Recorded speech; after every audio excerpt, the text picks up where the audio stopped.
사우디 왕세자가 폭탄을 터뜨렸습니다. 우리의 혈맹은 미국이 아니라 한국입니다. 미국이 발칵 뒤집혔습니다. 트럼프는 즉각 항해 전화를 걸었고 일본은 380억 달러 투자 철회를 위협했습니다. 중국은 긴급 외교 회의를 소집했고 영국과 프랑스는 성명조차 내지 못했습니다. 하지만 가장 경악한 건 미국이었습니다. 세계 최강대국을 제치고 한국을 선택한 이유, 지금부터 그 충격적인 전말을 공개합니다. 시작하기 전 구독과 좋아요, 그리고 대한민국 화이팅 댓글로 한국을 응원해주세요. 지금으로부터 며칠 전 사우디아라비아 리야드 왕궁의 초대형 프레스센터에 전 세계 78개국에서 날아온 3,200명의 기자들이 숨도 제대로 쉬지 못한 채 빽빽하게 들어차 있었습니다. CNN, BBC, 알자지라, NHK까지 내로라 하는 글로벌 언론사의 앵커들이 상기된 얼굴로 생중계에 카메라를 움켜쥐고 있었죠. 뉴욕 증권거래소의 전광판이 일시 정지되었고 런던 금융가의 트레이더들은 모니터 앞에 얼어붙었습니다. 도쿄 증시는 개장 직후 거래가 사실상 멈춰버렸고 전 세계 원유 선물 시장은 배럴당 47달러가 폭등하며 사상 초유의 혼란에 빠져들었습니다. 무함마드 빈 살만 왕세자 전하께서 준비된 연설문을 옆으로 밀어버리신 채 전 세계를 향해 던진 단 한마디가 지구의 모든 시계를 멈춰버렸기 때문입니다. 우리 사우디아라비아가 국가의 명운을 걸고 선택한 유일무이한 혈맹은 미국도 중국도 일본도 아닙니다. 바로 대한민국입니다. 한국은 우리에게 피를 나눈 형제입니다. 3,200명의 기자들이 동시에 벌떡 일어섰습니다. 카메라 플래시가 폭격처럼 터져 나왔고 미국 CNN의 수석 특파원은 생방송 도중 마이크를 떨어뜨렸습니다. 일본 NHK 기자는 통역기를 귀에서 빼내더니 옆에 앉은 동료의 얼굴을 멍하니 쳐다보았죠. 그 순간 워싱턴에서는 국무부 대변인이 긴급 브리핑을 소집했고 도쿄, 외무성에서는 비상등이 켜졌습니다. 하지만 전 세계가 경악하고 있을 때 프레스센터의 가장 구석진 자리에서 두 주먹을 불끈 쥔 채 뜨거운 눈물을 참고 있던 남자가 한 명 있었습니다. 바로 접니다. 저는 카림 알아르비, 사우디아라비아 왕실 의전실에서 28년을 복무한 부실장입니다. 28년이라는 세월 동안 저는 47개국의 정상과 외교관과 특사들을 왕궁에서 맞이하고 배웅해왔습니다. 미국 대통령의 거만한 악수부터 일본 총리의 계산적인 미소까지, 영국 왕실의 격식 있는 인사부터 중국 국가 주석의 무표정한 눈빛까지, 저는 그들의 진짜 얼굴을 왕궁이라는 무대 뒤에서 낱낱이 목격해온 사나이입니다. 그렇기에 저는 압니다. 왕세자 전하께서 왜 전 세계의 예상을 뒤엎고 대한민국이라는 네 글자를 선택하셨는지, 그 선택이 결코 즉흥적인 감정이나 정치적 계산이 아니라 28년간 축적된 피눈물, 나는 증거들 위에 세워진 가장 냉철하고도 뜨거운 확신이었다는 사실을 말입니다. 지금부터 제가 왕궁의 깊은 복도에서 두 눈으로 직접 목격한 그 충격적이고도 가슴 벅찬 진실을 낱낱이 공개하겠습니다. 여러분께서 이 이야기를 끝까지 들으신다면 왜 세계 최강대국 미국이 발칵 뒤집혔는지, 왜 교활한 일본이 380억 달러를 한 푼도 건지지 못하고 쫓겨났는지, 그리고 왜 대한민국이라는 나라가 얼마나 위대하고 경이로운 민족인지 뼛속 깊이 느끼시게 될 것입니다. 제가 왕실 의전실에 처음 발을 디딘 것은 26살의 패기 넘치던 청년 시절이었습니다. 의전실이라는 곳은 화려한 왕궁의 심장부이자 동시에 세계에서 가장 잔인한 서열 사회였습니다. 우리 의전실에는 비공식적이지만 절대적인 철칙이 하나 있었습니다. 바로 국가 서열표였습니다. 이것은 단순한 프로토콜이 아니었습니다. 어느 나라 대사에게 왕세자 전하의 몇 시 일정을 배정할 것인지, 회의실 의자를 몇 센티미터 간격으로 배치할 것인지, 식사 자리에서 어느 쪽 팔꿈치가 왕세자 전하에 더 가까운 자리를 차지할 것인지를 결정하는 왕궁의 헌법과 같은 것이었죠. 1위는 당연히 미국이었습니다. 사우디 전체 무기 수입의 73%를 쥐고 있는 군사 동맹국. 미국 대사가 면담을 요청하면 48시간 이내에 왕세자 전하의 일정이 비워졌고 왕궁 정문에서 접견실까지 붉은 카펫이 90m나 깔렸습니다. 2위는 영국이었습니다. 석유산업 태동기부터 사우디와 얽혀온 오래된 파트너. 영국 대사는 언제든 왕궁 서쪽 별관의 전용 라운지를 이용할 수 있었죠. 3위 프랑스, 4위 독일, 5위 일본. 일본은 경제 규모와 기술력 덕분에 아시아 국가 중 유일하게 상위 5위 안에 이름을 올리고 있었습니다. 일본 대사가 왕궁에 도착하면 의정관 2명이 차 문을 열어주었고 아라비카 커피와 대추야자가 은쟁반에 담겨 나왔습니다. 그렇다면 대한민국은 어디에 있었을까요? 저는 솔직하게 고백합니다. 한국은 17위였습니다. 태국과 말레이시아 사이에 끼어 있었죠. 의정관 배정은 신입 1명. 접견실은 왕궁 동쪽 끝자락의 가장 작은 방이었습니다. 붉은 카펫은 15m. 미국의 6분의 1이었습니다. 한국 대사가 찾아오는 날이면 우리 의전실 직원들은 대놓고 한숨을 내쉬곤 했습니다. 또 한국이야. 석유 말고 우리한테 뭘 줄 수 있는 나라인데. 저도 그렇게 생각했습니다. 한국은 우리한테 매년 350억 달러어치의 원유를 사가는 좋은 고객이었습니다. 하지만 그뿐이었습니다. 고객은 고객일 뿐이지 형제가 아니었으니까요. 그런데 제 인생에서 처음으로 이 냉혹한 서열표에 균열이 가기 시작한 사건이 있었습니다. 바로 미국 국무부 특사 리처드 헌터라는 남자가 왕궁에 발을 들여놓은 날이었습니다. 그해 초여름이었습니다. 이란과 사우디 사이에 긴장이 극도로 고조되면서 미국은 중동 전역에 항공모함 2척을 추가 배치했고 워싱턴은 사우디의 석유 증산과 군사 기지 확대를 동시에 요구하는 초강경 특사를 보내왔습니다. 리처드 헌터. 은빛 머리카락을 올백으로 넘긴 180cm의 장신의 이탈리아제 맞춤 양복을 걸친 60대의 외교관이었습니다.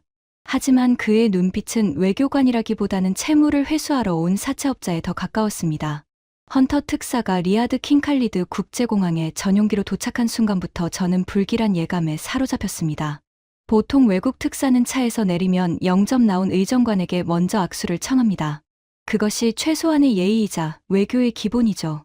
하지만 헌터는 전용기 트랩을 내려오자마자 대기하고 있던 저를 거들떠보지도 않고 곧장 자신의 수행원에게 휴대폰을 건네받아 워싱턴과 통화를 시작했습니다.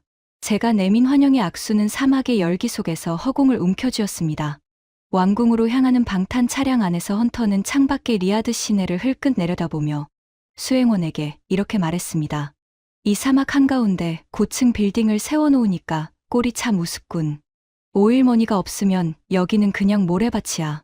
저는 뒷좌석에 앉아 그 말을 고스란히 들으면서 주먹을 꽉 쥐어야 했습니다. 하지만 미국은 서열 1위 국가였습니다. 참아야 했습니다. 의정관은 감정을 가질 자격이 없었으니까요. 왕궁 접견실에 도착한 헌터의 행동은 더욱 가관이었습니다. 왕세자 전하께서 접견실에 입장하시기 전 의전 절차상 모든 외국 사절은 자리에서 일어나 정중하게 기다려야 합니다. 이것은 28년간 단 한 번도 깨진 적 없는 왕실의 불문율이었죠. 하지만 리처드 헌터는 소파에 깊숙이 몸을 파묻은 채 긴 다리를 꼬고 앉아 자신의 태블릿 화면을 들여다보고 있었습니다. 왕세자 전하의 발걸음 소리가 복도에서 울려 퍼지는데도 미동조차 하지 않았습니다. 접견실 입구에서 이 광경을 지켜보던 저는 심장이 얼어붙는 것을 느꼈습니다. 28년간 이런 모욕은 처음이었습니다. 왕세자 전하께서 접견실에 들어서셨습니다. 헌터는 그제야 마지못해 일어서며 느릿느릿 악수를 건넸는데 그 악수마저 손끝만 겨우 스치는 형식적인 것이었습니다. 면담이 시작되고 5분도 채 지나지 않아 헌터의 휴대폰이 요란하게 울렸습니다. 세계 어느 나라를 가더라도 국가, 원수급 인사와의 면담 중에 개인 전화를 받는 행위는 최악의 외교적 결례입니다. 저는 즉시 눈짓으로 그의 수행원에게 전화를 끊으라고 신호를 보냈습니다.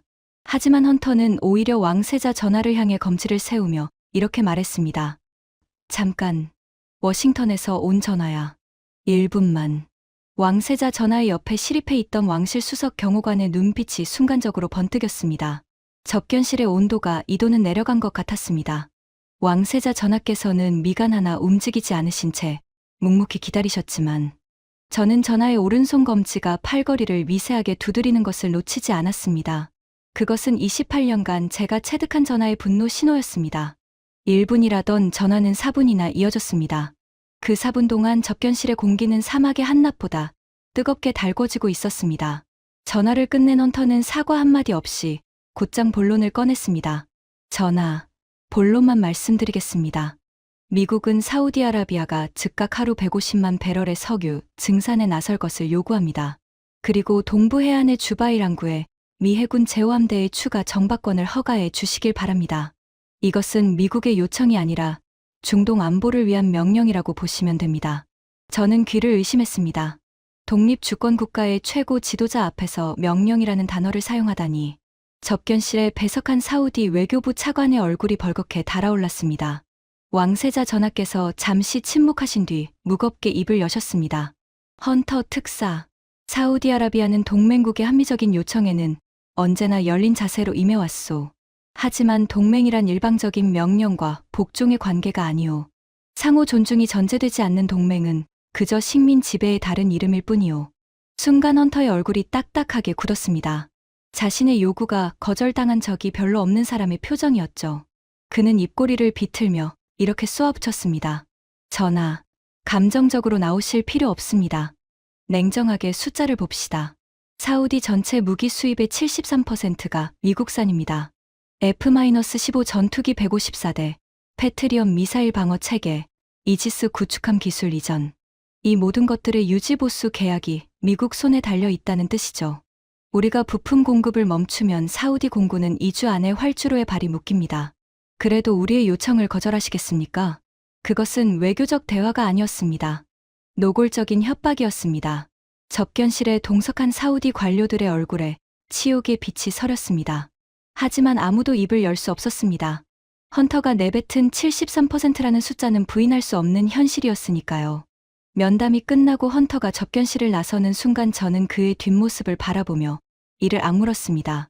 그의 구두 밑창이 왕궁의 대리석 바닥을 톡톡 두드리며 울리는 소리가 마치 사우디의 자존심을 짓밟는 발소리처럼 들렸습니다. 그날 밤 저는 생각했습니다. 이것이 서열 1위 동맹국의 진짜 얼굴인가. 73%의 무기 의존도를 무기 삼아 독립주권, 국가를 하인처럼 부리려 드는 이 오만방자한 태도가 과연 동맹이라고 부를 수 있는 것인가. 하지만 분노와 좌절 속에서도 저는 차마 인정하지 않으려 했습니다. 미국이 아니면 누가 우리를 지켜줄 수 있겠느냐고. 서방 강대국 말고 사우디의 방패가 되어줄 나라가 이 지구상에 과연 존재하기는 하느냐고. 바로 그때였습니다. 헌터가 왕궁을 떠난 지 정확히 이틀 뒤, 저는 의전실 스케줄표에서 다음 접견자의 이름을 확인하다가 고개를 갸웃거렸습니다. 대한민국 통상교섭본부 특사 박진우, 서열 17위 국가의 특사. 의전 배정은 신입 의전관 1명의 접견실은 동쪽 끝 소회의실. 붉은 카페 15m. 저는 습관적으로 한숨을 내쉬며 중얼거렸습니다. 또 석유 계약 이야기겠지. 하지만 다음 날 왕궁 정문에서 한국 특사의 차량을 맞이한 저는 평생 잊지 못할 장면을 목격하게 됩니다. 검은색 세단에서 내린 박진우 특사는 키 173cm의 보통 체격에 단정하지만 화려하지 않은 남색 양복을 입고 있었습니다. 이틀 전 이탈리아제 맞춤 양복에 은빛 커프스 링크를 번쩍이던 미국 특사와는 사뭇 다른 차림새였죠. 하지만 차에서 내린 박 특사가 가장 먼저 한 행동에 저는 눈을 의심했습니다. 그는 제 눈을 똑바로 바라보며 두 손으로 정중하게 악수를 청한 뒤 또렷한 아랍어로 이렇게 말한 것입니다. 아살라무 알라이쿰. 먼 길을 마중 나와 주셔서 진심으로 감사합니다. 더운 날씨에 많이 고생하셨을 텐데 괜찮으신지요? 28년 동안 47개국의 사절을 맞이해 온 저에게 아랍어로 먼저 인사를 건넨 비아랍권 외교관은 그가 처음이었습니다. 게다가 그 인사가 형식적인 한 줄짜리가 아니라 마중 나온 하급 의정관의 건강까지 걱정하는 진심 어린 안부였다니 저는 순간적으로 가슴이 뜨끔해지는 것을 느꼈습니다. 왕궁 정문에서 접견실까지 걸어가는 동안 박 특사는 복도 양쪽에 서 있는 경비병들에게 한 사람 고개를 숙여 인사했습니다. 경비병들은 당혹스러운 표정으로 서로를 쳐다보았죠. 대부분의 외국 사절들은 경비병을 기둥처럼 취급했으니까요. 이틀 전 헌터 특사는 경비병이 문을 열어주었는데도 고개 한번 돌리지 않고 지나갔었습니다. 접견실에 들어선 박 특사는 왕세자 전하를 기다리며 제가 건넨 아라비카 커피를 양손으로 공손히 받아 한 모금 마신 뒤 이렇게 말했습니다. 아, 정말 향이 깊습니다. 혹시 예멘 모카 지역 원두를 블렌딩한 건가요? 제가 커피를 좀 좋아해서요. 저는 다시 한번 놀랐습니다. 우리가 접견실에서 내놓는 커피의 원두 산지까지 알아맞히는 외국 사절은 28년간 단 한 명도 없었습니다. 대부분은 형식적으로 한 모금 적시고 마는 게 고작이었죠. 이 사람은 진짜로 커피 맛을 음미하고 있었습니다. 우리 문화에 대한 진심, 어린 관심이 느껴지는 순간이었습니다. 하지만 저는 스스로를 다잡았습니다. 이까지 친절함 하나로 서열이 바뀌지는 않는다고. 미국이 건네주는 패트리엄 미사일 한 방의 위력 앞에서 아라비카 커피의 원두 산지를 마치는 따위의 교양은 아무런 가치도 없다고. 그렇게 저는 한국이라는 나라를 여전히 17위의 박스 안에 가두어 놓은 채 그날의 일을 대수롭지 않게 넘겨버리려 했습니다. 하지만 운명은 제가 그토록 단단하게 세워놓은 서열표를 송두리째 부숴버릴 거대한 시험대를 이미 준비해 놓고 있었습니다. 그로부터 불과 석 달 뒤 중동 전역을 집어삼킬 끔찍한 전쟁의 불길이 터졌을 때 제가 28년간 철석같이 믿어온 서열 1위 미국과 서열 5위 일본 그리고 서열 17위 한국의 진짜 얼굴이 가장 잔인하고도 선명한 방식으로 드러나게 되었으니까요. 그 진실은 제 평생의 신념을 무너뜨리기에 충분했고 결국 왕세자 전하의 역사적인 결단을 이끌어낸 결정적인 도화선이 되었습니다. 석 달 뒤 제가 가장 두려워하던 악몽이 현실이 되었습니다. 이란 혁명수비대 소속 무인기가 사우디 동부 해안의 아람코 석유 시설 3곳을 동시에 타격한 것입니다. 새벽 3시 리야드 왕궁의 지하 상황실에 비상등이 켜졌고 전하의 긴급 소집 명령이 떨어졌습니다. 사우디 하루 석유 생산량의 절반에 해당하는 570만 배럴의 생산이 한순간에 중단되었고 국제 유가는 개장과 동시에 배럴당 67달러가 폭등하며 세계 경제를 공포의 도가니로 밀어 넣었습니다. 하지만 석유 시설 피격보다 더 끔찍한 것은 그 직후 벌어진 일이었습니다. 이란이 추가 보복을 예고하며 호르무즈 해협 봉쇄를 암시하자 중동 전역의 전면전 공포가 확산되었습니다.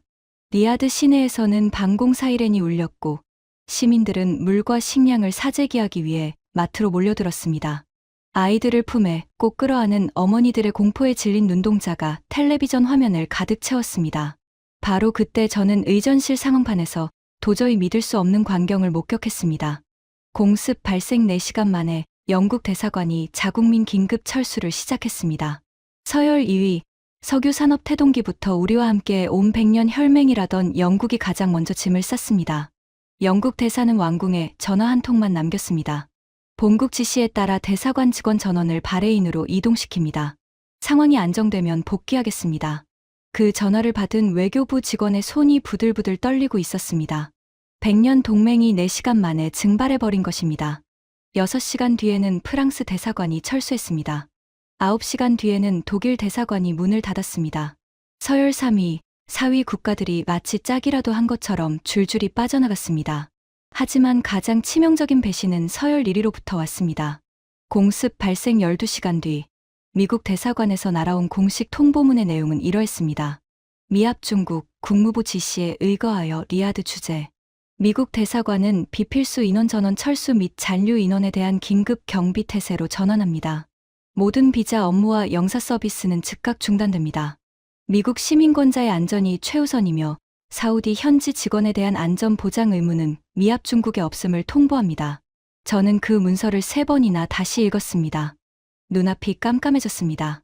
사우디 현지 직원에 대한 안전 보장 의무는 미합 중국에 없음. 이 한 줄이 제 가슴에 비수처럼 꽂혔습니다. 미국 대사관에서 20년 넘게 충성스럽게 일해온 사우디인 직원이 340명이었습니다. 그들 뒤에는 각각의 가족들이 있었습니다. 미국은 그 340명의 목숨을 한 줄짜리 통보문으로 버려버린 것입니다. 바로 그때였습니다. 리처드 헌터 특사가 대사관 철수 차량 호송을 위해 왕궁에 연락해온 것은 그는 방탄 차량 8대와 군 경호 병력을 왕궁에서 즉시 지원해달라고 요구했습니다. 자신들은 철수하면서 우리의 군사 자원까지 써달라는 뻔뻔함이었죠. 헌터는 전화 너머로 이렇게 말했습니다. 카림, 빨리 처리해. 우리 국민이 위험에 처해 있어. 사우디 직원들 문제는 나중에 니네 외교부가 알아서 해. 니네 외교부가 알아서 해. 그 한마디에 저는 수화기를 쥔 손에서 피가 빠져나가는 것을 느꼈습니다. 석 달 전 왕궁 접견실에서 73%의 무기 의존도를 무기 삼아 우리를 협박하던 그 거만한 얼굴이 떠올랐습니다. 그자가 이제는 제 이름을 친근하게 부르며 도움을 구걸하고 있었습니다. 하지만 도움을 청하는 그 입에서조차 우리 사우디 직원의 생명 따위는 안중에도 없었습니다. 공습 발생 24시간이 지났습니다. 리야드 시내의 대사관 밀집 지역인 알라킬 거리는 유령의 거리로 변해 있었습니다. 낮에도 가로등이 꺼져 있었고 대사관 건물에 국기들은 내려져 있었습니다. 영국 대사관의 창문에는 두꺼운 합판이 덧대어졌고 프랑스 대사관의 정문은 철제 바리케이드로 봉쇄되어 있었습니다. 미국 대사관의 주차장에는 급히 버리고 간 차량 17대가 문이 열린 채 방치되어 있었죠. 마치 전쟁 영화의 한 장면 같았습니다. 하지만 그 유령의 거리 한가운데에서 유일하게 밝은 불빛을 환하게 밝히고 있는 건물이 하나 있었습니다. 대한민국 대사관이었습니다. 저는 두 눈을 의심했습니다. 서열 17위, 의전관 신입 1명, 붉은 카펫 15m의 그 나라가 미국도, 영국도, 프랑스도, 독일도 모두 도망친 그 지옥 한가운데에 불을 켜고 버티고 있었습니다. 그것도 대사관 정문에 태극기를 당당하게 펄럭이며 말입니다. 왕실 정보국을 통해 확인한 상황은 더욱 충격적이었습니다. 한국 대사관의 임성환 대사는 공습 발생 직후 본국으로부터 철수 권고를 받았지만 이를 정면으로 거부했습니다. 그가 서울의 외교부에 보낸 회신 전문이 우리 정보국에 포착되었는데 그 내용은 저희 숨통을 틀어막기에 충분했습니다. 리야드에는 현재 한국건설 근로자 1만 2천 명과 교민 4,700명이 체류 중입니다. 본관은 이들의 안전이 확보되기 전까지 이곳을 떠나지 않겠습니다. 대사관이 문을 닫으면 교민들은 버림받은 것이나 다름없습니다. 저는 대한민국 국민 1만 6,700명의 마지막 방패입니다. 철수는 교민 전원이 안전해진 후에 비로소 논의할 수 있는 사안입니다. 저는 대한민국 국민 1만 6,700명의 마지막 방패입니다. 이 한 줄을 읽는 순간 제 등골을 타고 차가운 전율이 번개처럼 내리쳤습니다. 서열 1위의 미국은 340명의 사우디 직원을 버리고 도망쳤는데 서열 17위의 한국 대사는 1만 6,700명의 자국민을 지키기 위해 폭격이 쏟아지는 전쟁터에 남겠다고 선언한 것입니다. 하지만 한국 대사관이 보여준 놀라운 행동은 그것이 끝이 아니었습니다. 공습 발생 36시간 뒤 리야드 남부의 산업단지에서 일하던 한국건설 근로자 8,500명이 소속 건설사의 긴급 연락을 받고 대피를 시작했습니다. 그런데 그들이 대피소로 이동하는 과정에서 예상치 못한 일이 벌어졌습니다. 건설 현장 인근에 살던 사우디 민간인 가족 370여 명이 대피 수단을 찾지 못해 길 위에서 갈 곳을 잃고 공포에 떨고 있었던 것입니다. 아이들은 울고 있었고 노인들은 주저앉아 있었습니다. 한국건설사의 현장 소장 정태환은 즉각 결단을 내렸습니다. 자사 소유의 대형 버스 12대와 트럭 15대의 사우디 민간인 가족들을 먼저 태운 것입니다. 한국 근로자들은 자신들의 대피 차량을 사우디 시민들에게 양보하고 본인들은 안전구역까지 4km를 떼야볕 아래에서 걸어갔습니다. 섭씨 48도의 살인적인 열기 속에서 무거운 안전장비를 짊어진 채 사막 도로를 묵묵히 걸어가는 한국 근로자들의 뒷모습. 그 장면을 왕실 정보국의 CCTV 화면으로 확인한 저는 의자에 앉은 채 온몸이 얼어붙었습니다. 그들은 자국민도 아닌 사우디 사람들을 먼저 살리기 위해 자신들의 목숨을 내걸었습니다. 명령받은 것도 아니고 보상을 기대한 것도 아니었습니다. 그저 눈앞에 겁에 질린 사람들이 있으니까. 그게 전부였습니다. 이 사실이 왕궁에 보고되었을 때 왕세자 전하께서는 한참 동안 아무 말씀도 없으셨습니다. 보고를 마친 정보국장이 조심스럽게 물러나려 하자 전하께서 낮지만 단호한 목소리로 말씀하셨습니다. 한국 대사관의 서열을 재검토하라. 28년 만에 처음 듣는 서열 변경 지시였습니다. 제 심장이 쿵 하고 떨어지는 것을 느꼈습니다. 하지만 그것은 시작에 불과했습니다. 서열표가 완전히 찢어져 나가게 될 사건이 그로부터 불과 며칠 뒤에 터졌으니까요. 전쟁의 불길이 간신히 잦아들고 리야드에 불안한 평화가 찾아온 지 한 달이 채 지나지 않았을 때였습니다. 왕실 경호국에서 의전실로 긴급 암호 전문이 떨어졌습니다. 내용을 확인한 순간 제 손에서 전문지가 바닥으로 떨어졌습니다. 왕세자 전하의 둘째 왕자 파이살 빈 무함마드 전하께서 리야드 외곽 사막 도로에서 중대한 교통사고를 당하셨습니다. 경호 차량과 대형 화물차의 충돌이었습니다. 14살의 어린 왕자는 심정지 상태로 킹파이살 전문병원 응급실로 이송되었고 담당 의료진은 다발성 장기 손상과 두개골 골절이라는 참혹한 진단을 내렸습니다. 왕세자 전하께서 병원에 도착하셨을 때 수술실 앞 복도의 공기는 죽음의 냄새가 진하게 배어 있었습니다. 소독약과 철 냄새가 뒤섞인 그 무거운 공기 속에서 전하의 부인이신 왕비 전하께서 바닥에 주저앉아 소리 없이 오열하고 계셨습니다. 경호실장의 보고에 따르면 왕세자 전하의 두 손이 눈에 띄게 떨리고 계셨다고 합니다. 세계에서 가장 강력한 왕실의 수장도 자식 앞에서는 무력한 한 명의 아버지일 뿐이었습니다. 킹파이살 전문병원의 수석 외과의는 고개를 푹 숙인 채 냉혹한 소견을 올렸습니다. 전하, 현재 사우디의 의료 기술과 장비로는 이 수준의 복합수술을 시행할 역량이 부족합니다. 72시간 내에 해외의 세계 최고 수준 병원으로 이송하지 않으시면 왕자 전하의 생명을 장담할 수 없습니다. 72시간. 3일. 사막의 시간은 평소에도 느리게 흘렀지만 그 순간만큼은 모래시계가 쏟아지는 소리가 천둥처럼 크게 울렸습니다. 왕궁 비서실은 즉각 세계 최고의 의료기관들의 긴급 구조 요청을 타전했습니다. 가장 먼저 연락한 곳은 당연히 미국이었습니다. 메이오 클리닉, 존스 홉킨스, 매사추세츠 종합병원. 사우디가 지난 40년간 천문학적인 의료 기부금과 연구 펀딩을 쏟아부었던 곳들이었습니다. 하지만 12시간 뒤 돌아온 답변은 피가 얼어붙을 만큼 차갑고 계산적인 것이었습니다. 메이오 클리닉의 답변은 이러했습니다. 환자의 현재 상태를 분석한 결과 다발성 장기 손상과 두개골 골절이 동시에 존재하는 복합 외상 수술의 성공 확률은 당원의 통계 모델 기준 22%입니다. 당원의 연간 수술 성공률 지표에 부정적 영향을 미칠 수 있는 고위험 케이스의 수용은 내부 심사위원회의 승인이 필요하며 현재 위원회 소집에만 최소 2주가 소요됩니다. 수술 성공률 지표의 부정적 영향. 죽어가는 14살 아이의 생명이 병원의 성적표에 마이너스가 될 수 있으니 받아들이기 어렵다는 말이었습니다. 저는 그 답변을 읽으며 속이 뒤집히는 것을 참아야 했습니다. 존스 홉킨스의 답변도 다르지 않았습니다. 현재 해당 유형의 복합 외상 수술을 전담할 팀을 편성하기 위해서는 최소 10일의 준비 기간이 필요합니다.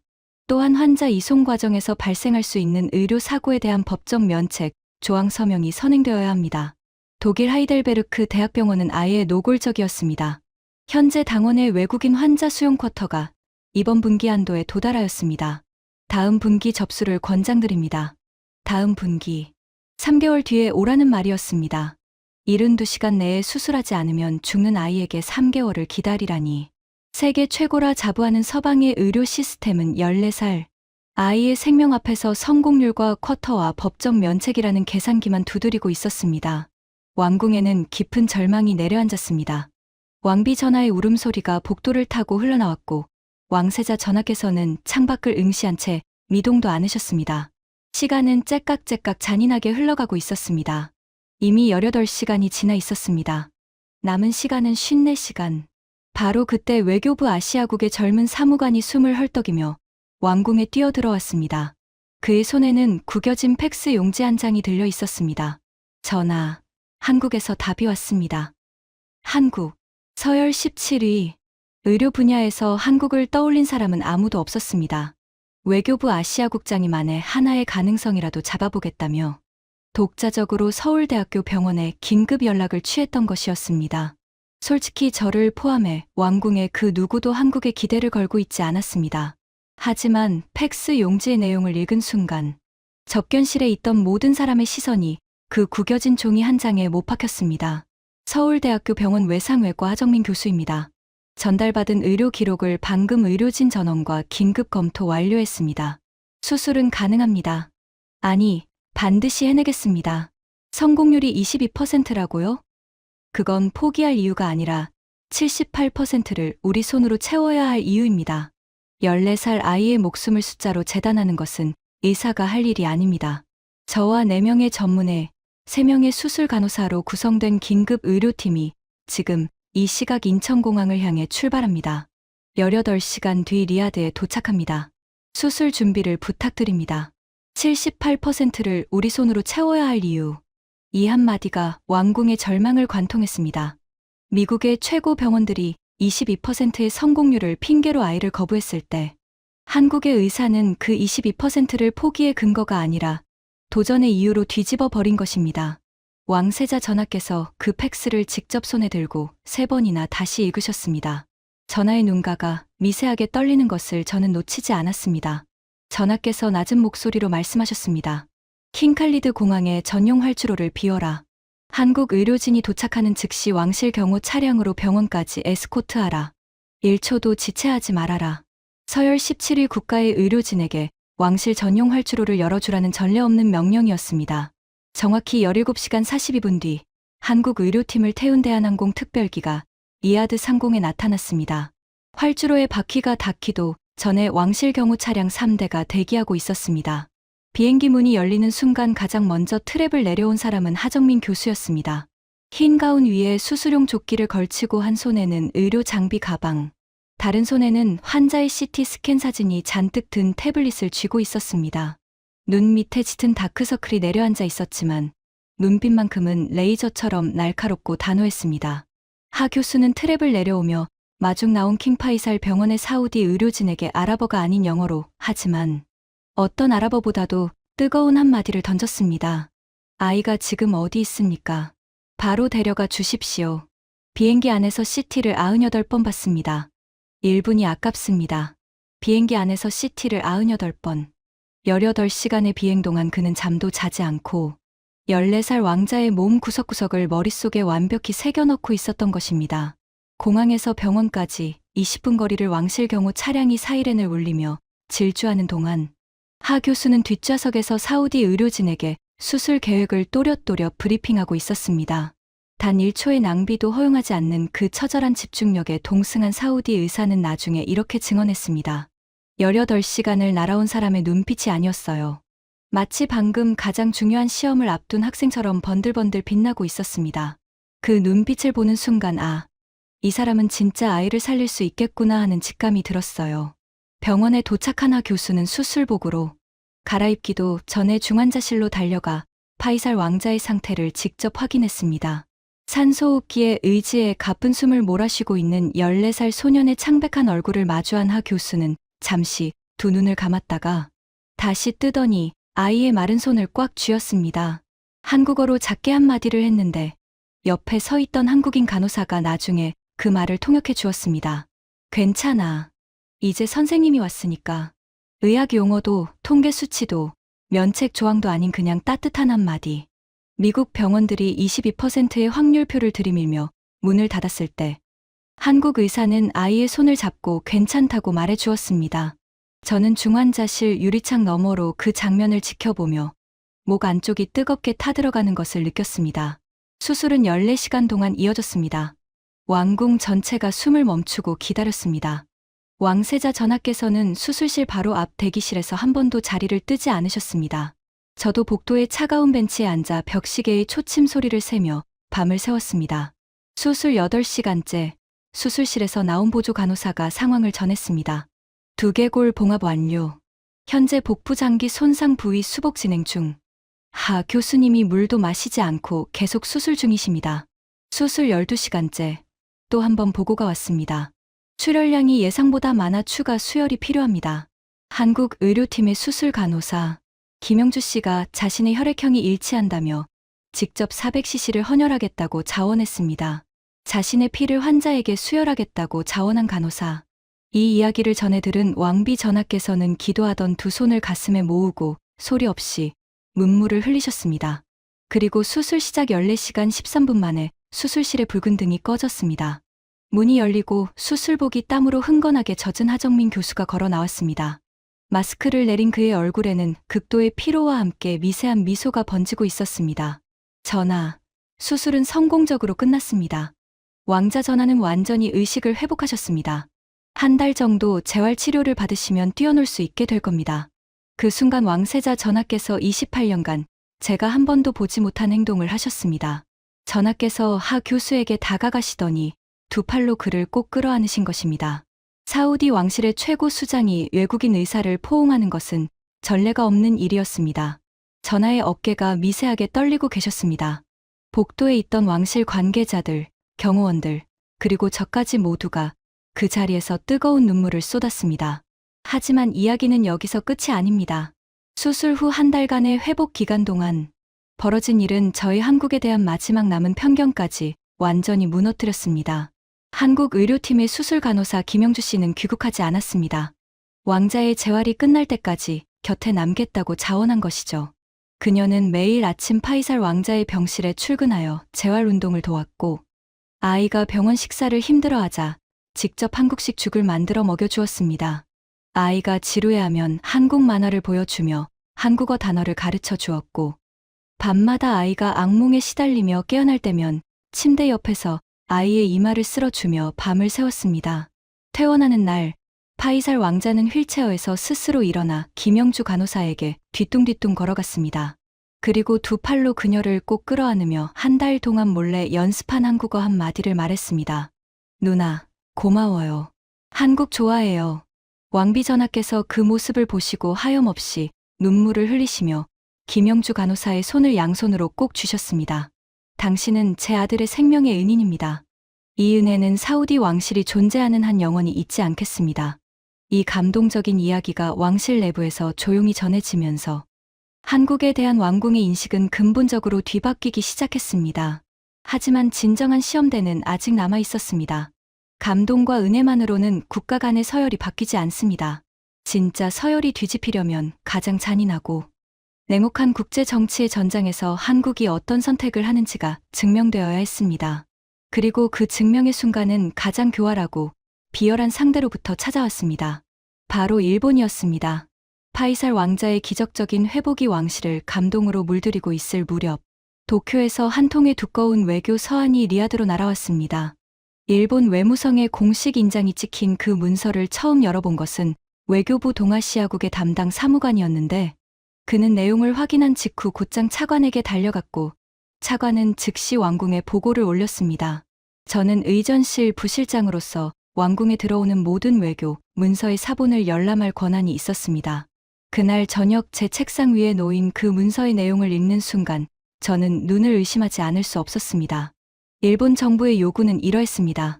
다가오는 아시아 최대 규모의 국제 스포츠 행사에서 대회 공식, 지도에 한국의 영토인 독도를 일본의 고유 영토로 표기할 것이니, 사우디아라비아 역시 향후 모든 공식 외교 문서와 국가 지도에서 일본의 영유권 주장을 지지해달라는 것이었습니다. 그 자체로도 어처구니 없는 요구였지만, 진짜 소름 끼치는 것은 문서의 마지막 단락이었습니다. 현재 일본과 사우디아라비아 간 진행 중인 석유화학 플랜트, 수소 에너지 개발, 자동차 부품 생산 단지 등 총 380억 달러 규모의 경제 협력 프로젝트가 양국 관계의 근간을 이루고 있음을 상기시켜 드립니다. 사우디아라비아 정부가 현명한 판단을 내려주시길 기대합니다. 현명한 판단. 글자 뒤에 숨겨진 뜻은 명확했습니다. 우리말을 들으면 380억 달러가 들어오고, 안 들으면 380억 달러가 사라진다. 그것은 외교 서한이 아니라 협박장이었습니다. 그로부터 이틀 뒤, 리야드 주재 일본 대사관의 수석 공사 야마구치 게니치가 왕국 면담을 요청해 왔습니다. 서열 5위 국가의 수석 공사이므로 의정관 2명의 접견실은 중앙회의실이 배정되었습니다. 저는 의전 담당으로 면담에 배석했습니다. 야마구치는 키 170cm의 은퇴 안경을 쓴 50대 중반의 남자였습니다. 항상 입가에 미소를 매달고 있었는데 그 미소는 친절이 아니라 계산의 표정이었습니다. 그의 눈동자가 움직일 때마다 마치 주파날이 굴러가는 소리가 들리는 것 같았죠. 야마구치는 접견실에 들어서자마자 지나치게 깍듯한 90도 인사를 올린 뒤 소파에 앉아 여유롭게 다리를 꼬았습니다. 그리고 건넨 첫 마디부터 독이 묻어 있었습니다. 차관님, 최근 한국과 사우디의 관계가 매우 가까워지고 있다는 소식을 듣고 있습니다. 물론 좋은 일이죠.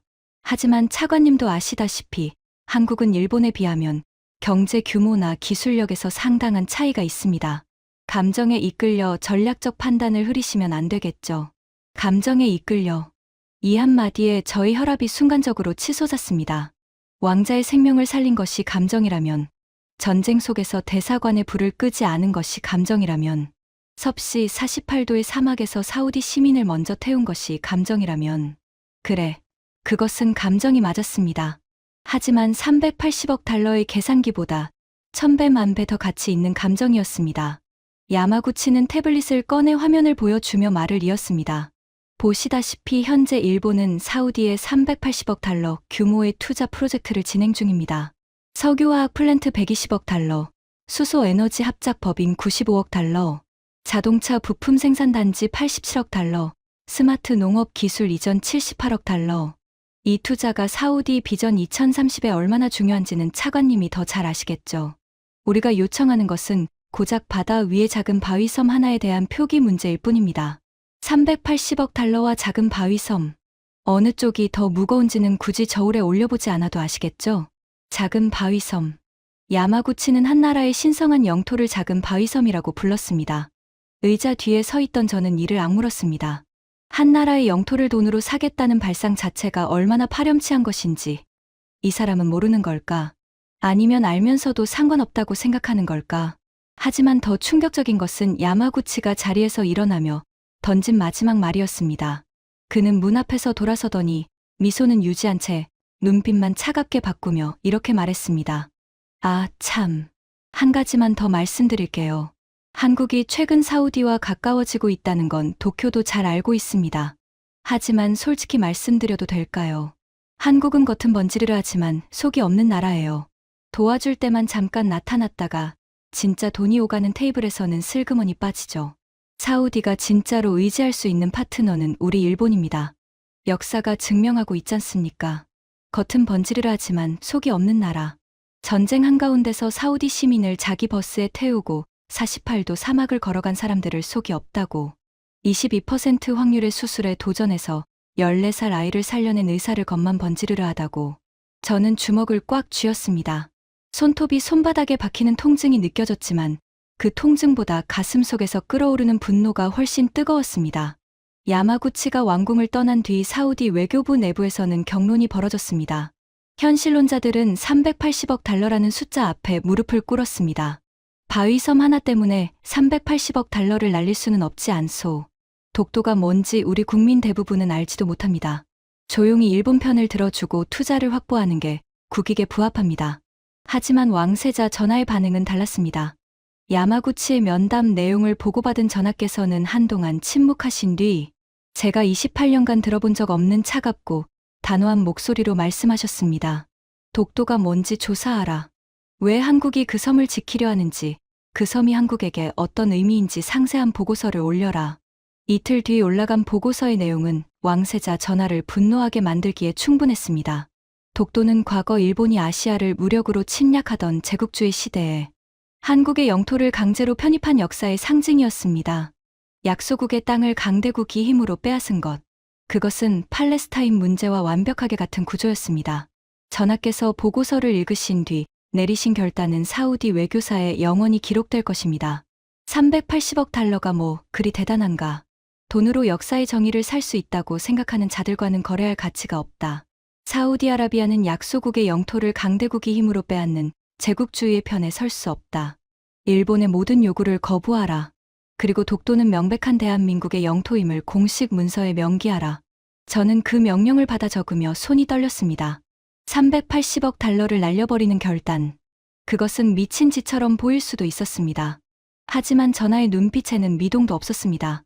원칙 앞에서 계산기를 두드리는 것은 노예의 습성이고 원칙을 지키기 위해 대가를 치르는 것이 왕의 기품이라는 것을 전하께서는 몸소 보여주신 것입니다. 일본 외무성은 발칵 뒤집혔습니다. 야마구치는 급히 도쿄에 보고했고 일본 정부는 정말로 380억 달러 규모의 모든 투자 프로젝트를 전면 중단하겠다고 위협해왔습니다. 하지만 사우디는 한치도 물러서지 않았습니다. 그런데 이 소식을 가장 나중에 알게 된 사람이 있었습니다. 바로 한국이었습니다. 박진우 특사는 사우디가 자국을 위해 380억 달러를 걸었다는 사실을 한참 뒤에야 외교 채널을 통해 전해 들었습니다. 그가 보내온 감사 서한에는 이렇게 적혀 있었습니다. 대한민국 정부와 국민을 대표하여 사우디아라비아 왕실의 고결한 결단에 깊이 머리 숙여 감사드립니다. 한국이 감히 요청하지도 못한 일을 사우디가 먼저 나서서 해주셨습니다. 이 은혜는 대한민국이 존재하는 한 영원히 잊지 않겠습니다. 한국이 감히 요청하지도 못한 일을 사우디가 먼저. 이 한 줄을 읽는 순간 저는 깨달았습니다. 한국은 자신을 위해 누군가에게 희생을 요구하지 않는 나라였습니다. 대신 묵묵히 자기가 할 수 있는 일을 하는 나라였습니다. 전쟁 속에서 대사관에 불을 켜는 것, 22%의 확률에 도전하는 것, 48도 사막을 걸어가는 것. 그것이 한국의 방식이었습니다. 그리고 그런 나라를 위해 380억 달러를 기꺼이 내던지는 것. 그것이 사우디가 한국에게 보내는 대답이었습니다. 챕터 7 28년의 서열표가 찢어진 밤. 일본의 380억 달러 협박을 정면으로 거부한 사건 이후 왕국 내부에서 저에게 조용하지만 확실한 변화가 일어나기 시작했습니다. 28년간 금과옥조처럼 여겨온 서열표가 머릿속에서 균열이 가고 있었습니다. 어느 날 밤 왕궁의 공식 일정이 모두 끝난 뒤 저는 텅 빈 의전실에 혼자 앉아 28년간의 기록을 뒤적이고 있었습니다. 책상 위에는 지난 28년간 왕궁을 다녀간 47개국 외교관들의 방명록이 쌓여 있었습니다. 미국의 방명록에는 악필로 휘갈겨 쓴 형식적인 인사말이 대부분이었습니다. 위대한 우정과 동맹 따위의 공허한 수사가 빼곡했죠. 영국 대사들의 기록은 우아한 필기체였지만 내용은 역시 의례적이었습니다. 일본 대사의 기록은 깔끔한 글씨로 경제협력의 성과를 나열한 것이 대부분이었습니다. 한국 대사관의 방명록을 펼쳤습니다. 맨 앞장에 적힌 글씨는 20년 전 처음 부임한 한국 대사의 것이었습니다. 단정한 한글과 아랍어가 병기되어 있었고 내용은 이러했습니다. 사우디아라비아의 국민 여러분께 인사드립니다. 대한민국은 작은 나라이지만 마음만은 넓은 나라입니다. 좋은 이웃이 되겠습니다. 좋은 이웃이 되겠습니다. 동맹이라거나 파트너라거나 전략적 관계라는 거창한 단어가 아니었습니다. 그냥 좋은 이웃. 20년 전 그 소박한 한 줄을 읽는 순간 저는 가슴이 뜨끔해지는 것을 느꼈습니다. 그리고 저는 28년의 기억을 하나하나 되짚어 보기 시작했습니다. 미국 특사 헌터의 거만함. 왕궁 접견실에서 다리를 꼬고 앉아 전화를 받던 그 얼굴. 명령이라는 단어를 거리낌 없이 내뱉던 그 입. 전쟁이 터지자 자국민만 빼내고 사우디 직원 340명은 한 줄짜리 통보문으로 버린 그 냉혹함. 영국의 배신. 100년 동맹이라더니 공습 4시간 만에 가장 먼저 짐을 싸서 바레인으로 도망친 그 허탈함. 일본의 교활함. 미소 뒤에 380억 달러짜리 계산기를 숨기고 한 나라의 영토를 작은 바위섬이라고 조롱하며 돈으로 역사를 왜곡하려 한 그 비열함. 한국을 겉만 번지르르 하다고 깎아내리던 그 도끼 서린 눈빛. 그리고 한국. 아랍어로 먼저 인사를 건넨 특사. 경비병들에게 한 명 한 명 고개를 숙인 그 남자. 전쟁 한가운데에서 대사관의 불을 끄지 않고 저는 16,700명의 마지막 방패입니다라고 선언한 대사. 48도 사막에서 사우디 시민을 먼저 태우고 본인들은 걸어간 건설 근로자들. 22%의 확률을 78%를 채워야 할 이유로 뒤집어 버린 의사. 자기 피를 환자에게 수혈하겠다고 자원한 간호사. 한 달 동안 한국어를 연습해서 누나 고마워요라고 말한 왕자에게 한없이 눈물을 쏟아낸 그 젊은 여성. 저는 깨달았습니다. 28년간 제가 맹목적으로 섬겨온 서열표는 처음부터 잘못되어 있었다는 것을. 서열 1위의 미국은 위기 앞에서 가장 먼저 도망쳤고 서열 5위의 일본은 돈으로 정의를 사려 했습니다. 그런데 서열 17위의 한국은 아무것도 요구하지 않으면서 가장 어두운 순간에 가장 밝은 빛을 비춰주었습니다. 진짜 동맹은 무기의 숫자로 결정되는 것이 아니었습니다. 진짜 동맹은 가장 어두운 밤에 누가 곁에 남아있느냐로 결정되는 것이었습니다. 저는 책상 서랍에서 서열표를 꺼냈습니다. 금색 잉크로 적힌 그 두꺼운 양피지를, 28년간 한 번도 의심하지 않았던 그 문서를. 저는 그것을 천천히 접어 서류 봉투에 넣었습니다. 그리고 봉투 위에 2줄을 적었습니다. 폐기 대상. 이 서열표는 더 이상 유효하지 않음. 하지만 서열표를 버리는 것은 시작에 불과했습니다. 진짜 전쟁은 그로부터 며칠 뒤 전 세계의 운명이 걸린 가장 거대하고 위험한 무대에서 벌어질 것이었습니다. 그리고 그 무대의 중심에는 28년간 제가 지켜본 모든 진실을 왕세자, 전화 앞에서 쏟아내야 하는 저 자신이 서게 될 것이었습니다. 며칠 전 새벽 4시였습니다. 잠들어 있던 저를 깨운 것은 왕궁 비서실의 전화였습니다. 벨소리가 아직 2번째 울리기도 전에 저는 반사적으로 수화기를 들었습니다. 28년의 본능이었죠. 카린 부실장님, 왕세자 전하께서 지금 즉시 집무실로 오시라 하십니다. 지체하지 마십시오. 전화를 끊고 침대에서 벌떡 일어나는데 다리에 힘이 풀리는 것을 느꼈습니다. 새벽 4시에 긴급 소환. 28년간 이런 시각에 불려간 적은 전쟁이 터졌을 때와 왕실, 가족에게 위급한 일이 벌어졌을 때 딱 2번뿐이었습니다. 왕궁으로 향하는 차 안에서 리야드의 새벽 풍경이 차창 너머로 스쳐 지나갔습니다. 도로 양쪽의 야자수들이 가로등 불빛의 검은 실루엣으로 일렁이고 있었고, 이른 새벽인데도 멀리 주재 미국 대사관 방향에서 흘러나오는 비상등의 붉은 빛이 보였습니다. 무언가 거대한 것이 움직이고 있었습니다. 라디오에서는 이란과 이스라엘 간의 군사적 충돌이 임계점에 달했다는 속보가 쉬지 않고 흘러나왔습니다. 호르무즈 해협 봉쇄 가능성이 90%를 넘었다는 분석이 나오자 국제 유가는 또다시 폭등 중이었습니다. 왕궁에 도착했을 때 저를 맞이한 것은 이례적으로 삼엄한 경비였습니다. 평소 2명이던 정문 경호원이 8명으로 늘어 있었고 집무실로 향하는 복도에는 완전 무장한 왕실 특수경호대원들이 3m 간격으로 도열해 있었습니다. 그들의 눈빛이 말해주고 있었습니다. 오늘 밤은 보통 밤이 아니라고. 집무실의 묵직한 참나무 문을 열고 들어선 순간 저는 왕세자 전하의 모습에 가슴이 철렁 내려앉았습니다. 전하께서는 창가에 등을 보인 채 서 계셨습니다. 새벽빛이 아직 들지 않은 유리창에는 리아드 시내의 불빛들이 보석처럼 흩뿌려져 있었고 전하의 어깨 너머로 멀리 피격당한 건물에서 피어오르는 연기가 아직도 하늘을 더럽히고 있었습니다. 전하께서 돌아보셨습니다. 깊게 패인 주름 사이로 며칠간 잠을 주무시지 못한 피로감이 역력했지만 두 눈만은 숯불처럼 뜨겁게 타오르고 있었습니다. 카림, 솔직하게 답하시오. 전하께서 저를 이름으로 부르신 것은 28년간 손에 꼽을 만큼 적었습니다. 그때마다 이어진 것은 사우디의 운명을 가를 가장 묵직한 질문이었습니다.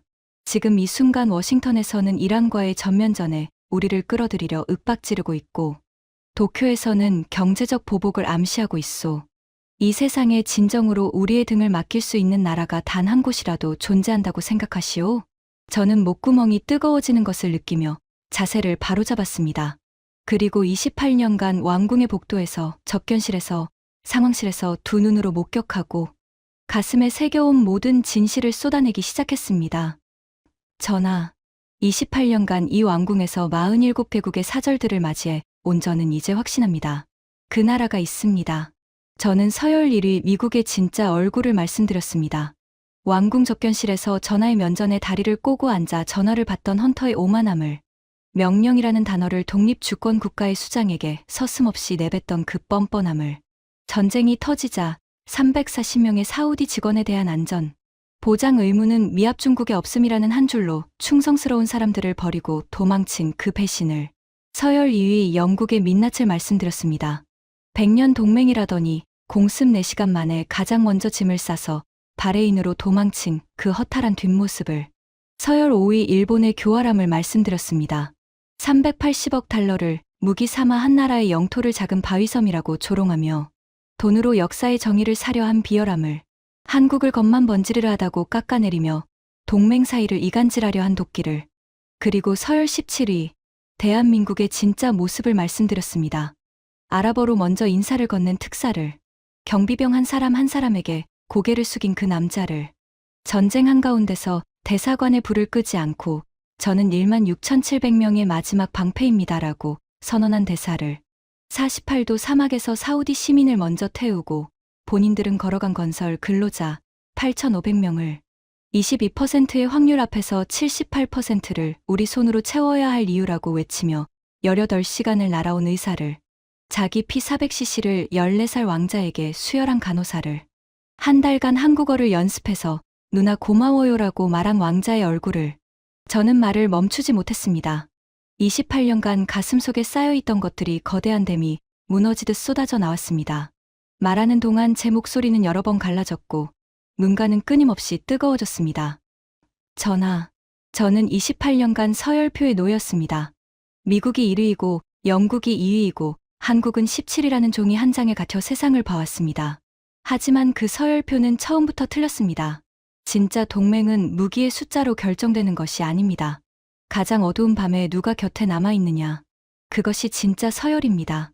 그리고 28년간의 제 증언으로 말씀드리건대 가장 어두운 밤에 한 번도 자리를 뜨지 않은 나라는 오직 대한민국뿐이었습니다. 집무실에 묵직한 정적이 흘렀습니다. 시계 초침 소리만이 고요한 공간을 채웠습니다. 왕세자 전하께서 두 눈을 지그시 감으셨습니다. 창밖으로는 리아드의 새벽 하늘이 서서히 붉게 물들기 시작하고 있었습니다. 전하께서 눈을 뜨셨습니다. 그 눈동자에 번개 같은 결의가 번뜩이는 것을 저는 놓치지 않았습니다. 비서실장을 불러라. 오늘 오후 4시 프레스센터에 전 세계 언론을 소집하라. 세 개의 비열한 서열을 우리 손으로 직접 다시 쓰겠다. 그날 오후 4시 프레스센터 3200석이 전부 찼습니다. 그 이야기는 이 대본의 맨 처음에서 여러분께 이미 말씀드렸죠. 전 세계 78개국의 기자들이 숨을 죽이고 있었고 왕세자 전하께서 단상에 오르셨습니다. 하지만 제가 처음에 미처 말씀드리지 못한 장면이 하나 있습니다. 왕세자 전하의 역사적인 선언이 끝난 직후 기자회견장에 손을 번쩍 든 사람이 있었습니다. CNN의 수석 특파원이었죠. 그는 떨리는 목소리로 질문을 던졌습니다. 전하, 이 결정이 미국과의 관계에 어떤 영향을 미칠 것으로 보십니까? 워싱턴은 이미 강력한 반발을 예고하고 있습니다. 왕세자 전하께서 태연하게 답하셨습니다. 미국은 우리의 중요한 파트너입니다. 하지만 파트너와 형제는 다릅니다. 파트너는 이익이 맞을 때 함께하지만 형제는 이익이 없어도 곁을 지킵니다. 미국이 우리에게 형제의 자격을 증명한 적이 있습니까? 대한민국은 그것을 28년간 증명해 왔습니다. 프레스센터가 웅성거림으로 뒤덮였습니다. NHK 기자가 급히 손을 들었습니다. 전하, 일본과의 380억 달러 프로젝트는 어떻게 되는 것입니까? 전하께서 미소 없이 답하셨습니다. 돈으로 역사의 정의를 살 수 있다고 착각하는 나라에게 전해 주십시오. 사우디아라비아의 자존심은 380억 달러로도 살 수 없다고. 그리고 한국의 영토 독도는 명백한 대한민국의 영토임을 사우디 왕실의 이름으로 재확인합니다. NHK 기자의 얼굴이 창백하게 질렸습니다. 도쿄 외무성은 이 생중계를 보며 비상대책회의에 돌입했을 것입니다. 기자회견이 끝나고 20분 뒤 왕궁 비서실로 긴급 전화가 걸려왔습니다. 발신지는 워싱턴이었습니다. 미국 대통령이 직접 전화를 건 것이었습니다. 비서실장이 전화를 연결하자 스피커에서 흘러나온 목소리는 분노로 벌겋게 달아올라 있었습니다. 무함마드, 도대체 무슨 짓을 한 건가? 세계 최강대국인 미국을 제쳐놓고 한국을 선택한다고? 당신이 지금 무슨 짓을 하고 있는지 알기나 하나? 이건 사우디와 미국 양국 관계에 심각한 결과를 초래할 수 있어. 즉각 발언을 철회하기 바란다. 왕세자 전하께서는 수화기를 귀에 가져가신 뒤 잠시 침묵하셨습니다. 그리고 한마디만 남기셨습니다. 대통령 각하, 미국이 우리를 위해 사막에서 걸어준 적이 있습니까? 미국이 우리 아이의 목숨을 살려준 적이 있습니까? 미국이 380억 달러를 포기하면서까지 우리의 편에 서준 적이 있습니까? 한국은 그 모든 것을 해주었습니다. 단 한 번도 대가를 요구하지 않으면서요. 좋은 밤 되십시오. 그리고 전하께서는 전화를 끊으셨습니다. 비서실의 공기가 얼어붙었습니다. 세계 최강대국의 대통령에게 전화를 끊는 것은 국제 외교사에서 전례가 없는 일이었습니다. 하지만 전하의 표정에는 한 점의 흔들림도 없었습니다. 그날 밤, 기자회견의 여파가 지구 전체를 뒤흔들고 있었습니다. BBC의 수석 논설위원은 생방송에서 이렇게 평가했습니다. 이것은 세계 외교사가 다시 쓰인 날입니다. 미사일과 달러로 세상을 지배하려던 강대국들의 오만이 진심과 의리로 무장한 대한민국이라는 나라 앞에서 무릎을 꿇은 역사적 순간입니다. 한국은 총 한 발 쏘지 않고 세계 최대의 산유국을 완벽한 혈맹으로 만들어냈습니다. 전쟁 공포로 폭락하던 한국 증시는 왕세자의 선언 직후 기적적인 반등을 시작했습니다. 국제 육아 안정 기대감과 에너지 안보 확보 소식에 서울 여의도의 트레이더들은 화면 앞에서 눈물을 쏟았습니다. 그 모든 광풍이 휘몰아치는 동안 저는 텅 빈 프레스센터의 구석 자리에 혼자 앉아 있었습니다. 3,200개의 빈 의자가 줄지어 있는 거대한 공간에 저 혼자. 천장에 조명이 하나둘 꺼져 가고 있었고 에어컨이 멈추면서 사막의 건조한 열기가 서서히 스며들어 왔습니다. 제 양복 주머니 안에는 오늘 아침 폐기 처리한 서열표의 빈 봉투가 들어 있었습니다. 저는 28년을 이곳에서 보냈습니다. 47개국의 외교관들에게 붉은 카펫의 길이를 재고 커피잔의 종류를 골랐습니다.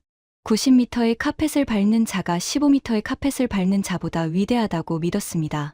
패트리엄 미사일을 파는 나라가 아라비카 커피의 원두 산지를 마치는 나라보다 가치 있다고 믿었습니다. 하지만 틀렸습니다. 28년 동안 완전히 틀렸습니다. 진짜 위대한 나라는 폭탄을 파는 나라가 아니라 폭탄이 떨어질 때 곁에 남는 나라였습니다. 진짜 위대한 나라는 380억 달러의 계산서를 들이미는 나라가 아니라 22%의 가능성에 목숨을 거는 나라였습니다. 진짜 위대한 나라는 명령을 내리는 나라가 아니라 아살라무 알라이쿰이라고 먼저 인사하는 나라였습니다. 대한민국. 서열 17위. 붉은 카페 15m. 신입 의전관 1명. 하지만 이제 저는 압니다. 카펫의 길이가 아니라 마음의 깊이가 나라의 진짜 서열을 결정한다는 것을. 대한민국은 처음부터 1위였습니다. 제가 28년 동안 그것을 보지 못했을 뿐입니다. 여러분, 지금까지 사우디 왕실 의전실에서 28년을 보낸 한 남자의 고백을 들어주셨습니다.